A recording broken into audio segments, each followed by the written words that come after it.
حضرت میمون رضی اللہ تعالیٰ عنہ سے روایت، حضرت میمون رضی اللہ تعالیٰ عنہ فرماتے ہیں کہ وہ شخص جو اپنا محاسبہ نہیں کرتا ہے وہ پرہیزگاروں میں سے نہیں ہے، پرہیزگاروں میں سے نہیں ہے۔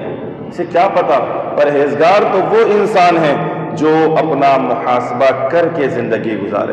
تو آج ایک کام تو آج کے بعد ہم نے یہ کرنا ہے، آج سے روزانہ ہم اپنی زندگی کا محاسبہ کریں، روزانہ کا محاسبہ، روزانہ ہماری اپنی ڈائری ہو، اس ڈائری میں موجود ہو کہ آج مجھ سے کوتاہیاں کیا ہو گئی ہیں، آج میں نے کون سی نیکیاں کر لی ہیں۔ میرے دوستو خود حساب لگائیں تو پتہ چل جائے گا ہم کس جگہ کے اوپر کھڑے۔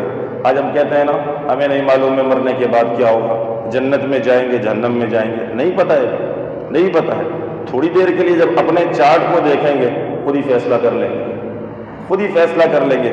اگر نیکیاں زیادہ ہیں اللہ کا شکر ادا کریں، اللہ کا شکر ادا کریں، اس رب نے توفیق دی ہے اعمال صالحات۔ اور اگر نیکیاں کم ہیں، گناہ زیادہ ہیں، تو میرے دوستو پھر فکر کی ضرورت ہے کہ کس طرح سے میری نیکیاں میرے گناہوں سے زیادہ ہو جائیں، زیادہ ہو جائیں۔ تو ایک کام کرنے کا یہ ہے کہ ہم اپنا محاسبہ کریں۔